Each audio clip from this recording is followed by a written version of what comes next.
আমাদের দেশে আরেকটা সিস্টেম আছে, হিলা বিয়ে আছে না নাই? হিলা বিয়ে কালিয়ারাতে মনে হয় নাই না, এলাকাতে আছে ভয়ঙ্কর। আর তালাকাল বাইনাল বাইনুনা যখন হয়ে যায় কমপ্লিটলি ডিভোর্স, কোনো সম্পর্ক নেই, তখন ওই স্ত্রীকে যদি আবার ফিরে আনতে হয়, ইসলামের নিয়ম হচ্ছে আরেক জায়গায় হাত্তা তানকিহা যাওজান গায়রা, আরেক জায়গায় বিয়ে হবে, নরমাল প্রসেসে কোনো কারণে তাদের ডিভোর্স হবে, তখন আগের স্বামী স্ত্রীকে আনতে পারবে। এটারে অনেকে কৌশল করে, বিয়ের পরে একজন বুড়া মানুষের সাথে বিয়ে দেয়, সামান্য কিছু টাকা পয়সা দিয়ে এক দুই দিন সংসার করাইয়া ডিভোর্স নিয়ে আবার বিয়ে করায়, এরকম আছে না নাই? লা'না রাসূলুল্লাহি আল মুহাল্লিল ওয়াল মুহাল্লিল্লাহ, সুনানে তিরমিজির বর্ণনা, আল্লাহর হাবিব সাল্লাল্লাহু আলাইহি ওয়াসাল্লাম বললেন, যারা হিলা করে, যারা হিলা করায়, উভয়ের উপর আল্লাহ লানা। এগুলোর সাথে আমাদের কোনো সম্পর্ক আছে? এজন্য আমরা হারাম খাবো না, হারাম ঘুরে খাওয়ার জন্য কৌশলও করা যাবে। এরপরে ৮ নম্বর মূলনীতি হলো কাসবুল হালাল শারতুন লিকাবুলিদ দুআ। আমরা বলি হুজুর আমার দোয়া কবুল হয় না, কিন্তু দোয়া কবুলের সবচাইতে বড় শর্ত হলো হালাল ইনকাম, ঠিক কি না? হালাল উপার্জন ছাড়া যদি দোয়া করেন কবুল হবে?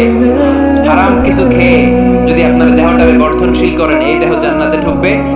লা ইয়াদখুলুল জান্নাতা জাসাদুন গুযিয়া বিল হারাম, হারাম দিয়ে বর্ধিষ্ণু যে দেহ, এই দেহ কোনোদিন আল্লাহর জান্নাতে ঢুকবে না। চিল্লায় বলেন ঠিক কি না? ইন্নাল্লাহা তাইয়্যিব লা ইয়াকবালু ইল্লা তাইয়্যিবা, আল্লাহ পবিত্র, আল্লাহ পবিত্র ছাড়া কোনো কিছু গ্রহণ করে না। এক লোক কাবার চারদিকে কাঁদতে কাঁদতে বেহুশ, ইয়া রাব ইয়া রাব ইয়া রাব বলে বলে কাঁদতেছে। সাহাবারা দেখে বলল, সর্বনাশ, আজকের দিনের সব সওয়াব তো এই লোক নিয়ে যাবে, তার চেয়ে বেশি সওয়াব তো কেউই কামাই করতে পারলো না। আল্লাহর হাবিব সাল্লাল্লাহু আলাইহি ওয়াসাল্লাম বললেন, ওয়া মাতআমুহু হারাম, ও যা খায় ওটা হারাম খায়, ওয়া মালবাসুহু হারাম, ও যা পরে হারাম টাকা দিয়ে কেনা ড্রেস আপ, ওয়া গুযিয়া বিল হারাম, ওর দেহটা বড় হয়েছে, বর্ধিষ্ণু হয়েছে হারাম খেয়ে, ফাআন্না ইউস্তাজাবু লাহু, কেন আল্লাহ তার দোয়া কবুল করবে? কঠিন কালো তার দোয়া আল্লাহর আরশে পৌঁছবে না। চিল্লায় বলেন ঠিক কি না? এজন্য দোয়া যদি আল্লাহর কাছে মাকবুল করতে চান, আপনার দোয়া যদি আল্লাহর আরশ পর্যন্ত পৌঁছাতে চান, হালাল খাওয়ার দরকার আছে না নাই? দুই রাস্তা, হালাল চলে গেছে এইদিকে, হারাম গেছে এইদিকে, আমরা যাব কোন দিকে? ডান দিকে। হালাল খুব বরকতময়, হালালে বরকত বেশি, হারামে বরকত নাই। বিশ্বাস করেন? 1 কোটি টাকা ইনকাম মাসে, কয় কোটি? এরকম লোক আছে না কসবায়? বাংলাদেশে আছে না? 1 কোটি টাকা ইনকাম, কোটি টাকা ইনকাম তার, কিন্তু বছরে কোটি কোটি টাকা তার ইনকাম, 1 মাসে ইনকাম 1 কোটি টাকা, কিন্তু দেখা যায় মাসে একটা হসপিটাল বিল পরিশোধ করতে তার চলে যায় 50 লাখ টাকা। আছে না নাই? ওয়াইফের ক্যান্সার, যার নেই কোনো অ্যান্সার, ছেলে ইয়াবা খায়, ওরে দেওয়া লাগে 20 লাখ, বাড়ি ভাড়া, খাওয়া দাওয়া ইত্যাদি খরচ শেষে দেখা যায় মাস শেষে আরো 20 লাখ ঋণের মধ্যে পড়ে আছে। আছে না নাই? কিন্তু মাসে ইনকাম ছিল কত? 1 কোটি, কিন্তু মাস শেষে দেখা যায় 20 লক্ষ টাকা ঋণের বোঝায় চাপা পড়ে আছে। আর রিকশাওয়ালা, ওর বেতন নাই, যা পারে ইনকাম করে প্রতিদিন, মাসে অন এন এভারেজ তার ইনকাম 5,000। কয় হাজার? 1,000 চলে যায় ওর যে ছুকরির বেড়া, ওই বাড়ির ভাড়া দিতে, 1,000 চলে যায় ওর খাওয়া, 1,000 চলে যায় চিকিৎসা, 1,000 চলে যায় ছেলেমেয়েদের পড়াশোনা, আনুষঙ্গিক আরো 500, মাস শেষে আরো থেকে যায় 500। সুবহানাল্লাহ কইতে পারলেন না? 1 কোটি টাকা ইনকাম করেও 20 লক্ষ টাকা ঋণের বোঝায় চাপা পড়ে আছে। আর 5,000 টাকা ইনকাম, মাস শেষে কত থাকে? 500। কারণ ওর পুরো ইনকামটাই হালাল, ওর পুরো ইনকামটা কি? আর হালালে বরকত ঢুকাই দিছে কে? হারামে কোনো বরকত আছে? আওয়াজ করে বলেন তো, গরু খাওয়া হালাল না হারাম? কুকুর খাওয়া? কুরবানিতে কি জবাই হয়? সুন্নতে খাতনার অনুষ্ঠানে, বিয়ের অনুষ্ঠানে, প্রতিদিন কসাইয়ের দোকানে কোথাও কুকুর জবাই হয়? আচ্ছা, গরু বা গাভী বছরে বাচ্চা দেয় কয়টা? একটা। আর কুকুর দেয় কয়টা? 7টা, 10টা, 11টা। জন্ম নিয়ন্ত্রণ নাই তো, দেদারসে দিচ্ছে, ফ্যামিলি প্ল্যানিং নাই, তাই না? আচ্ছা, তো দেখেন, গরু বাচ্চা দিল কম, কুকুর বাচ্চা দিল বেশি।